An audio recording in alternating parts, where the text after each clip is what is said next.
New today, the Randolph County Sheriff's deputies are investigating the death of a 77-year-old elderly woman found dead in her home. Good evening, I'm Samantha Coomer. And I'm Michael Lindquist. Here's what we know so far. This morning, a man went into a Huntsville business and told the staff his wife had been shot.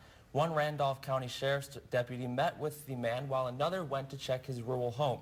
Deputies say they found Vicky Head dead in the home. The Highway Patrol is helping the Sheriff's Office with the investigation. With the FBI now confirming they are investigating the San Bernardino shooting as terrorism, many Americans are on edge. One of the New York sheriffs has gone as far as to encourage licensed gun owners to carry their own weapons in public. NBC's Christian Dahlgren has reactions from around the country. Two Republican lawmakers are pushing for Missouri to allow concealed carry firearms on college campuses. State senators this past week filed a bill to lift the current ban on concealed carry at higher education institutions. The bill includes a provision that would allow colleges to opt out by applying with the State Department of Public Safety. They also must staff all building entrances with security guards and weapons detectors. Supporters say lawful gun owners should be allowed to bring weapons for protection. Opponents say the guns won't prevent more shootings. It's not beginning to look a lot like Christmas quite yet. It was actually pretty mild out today. Let's send it over to Sydney to see if the sun and warm temperatures will stick around for this weekend. The city of Columbia celebrated an African-American holiday a little earlier than usual today. The Park and Recreation Department hosted a Kwanzaa celebration at Douglas High School. It's dedicated to Wyna Elbert, who worked at the city's Park and Recreation Department for 34 years. To kick off the celebration, a local dance group performed a step routine. The event also highlighted traditional African music and dances. The main goal of the event is to bring the community together to share the meaning of Kwanzaa. I think there are 6 principles of Kwanzaa. So that's what the celebration is about. But I think it comes at a time of year when there's so much else going on that maybe there's a lot of competition for everyone's attention.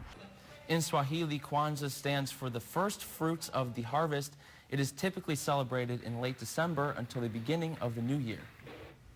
Kids in Columbia today had the chance to talk to Santa Claus all the way up in the North Pole using the Santa hotline. Ho, ho, ho, North Pole. The city of Columbia managed to get the phone numbers of Santa, Mrs. Claus, and the elves in the North Pole. Kids were able to tell him what they wanted for Christmas and how excited they are for December 25th. Earlier today, 2 young girls made their wishes as they were out shopping. Ho, ho, ho, this is the North Pole. I want a Lego set for Christmas. A what? A Lego set. A Lego set? Well, have you been good this year? Yeah. Santa told the girls to stay on the nice list, and he would try to make it a very nice Christmas for them this year. But look at those high temperatures, pretty comfortable for this time of year. Lots of dry time ahead. Our next chance for rain after tomorrow is going to be not until Friday and on Saturday. So no snow yet? Not yet. I'm not a fan of winter, but I would like some snow for that holiday spirit. Now that it's after Thanksgiving, I'm okay with the snow. Yeah, getting closer to snow in Christmas, a white Christmas would be amazing. I'm up from near Chicago, and the holidays without snow, it's just not kind the of same. strange.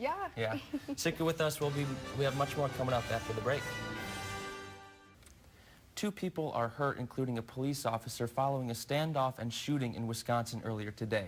Investigators say a gunman walked into a motorcycle repair shop, fired a weapon, and took hostages. Neighbors within a mile of the scene were asked to take shelter in their homes or leave the area. After more than 4 hours, police were able to get the hostages to safety and take the shooter into custody. The officer is expected to be okay, and no word on what led to the standoff.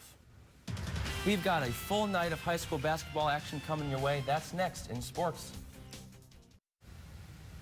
Every year, a giant Christmas cookie is wheeled into Dresden's Christmas market on a horse-drawn carriage and cut by a specially made giant knife. This year's cake weighs more than 7,000 pounds. It is sold by the slice. All money will be donated to the 235-year-old concert hall in Dresden, promoting the bakery's trade. I think they may have that cake next Christmas, too. It's huge. Now here's a look at what's coming up tonight at 10. Leaders from around the world gathered in Paris to talk climate change.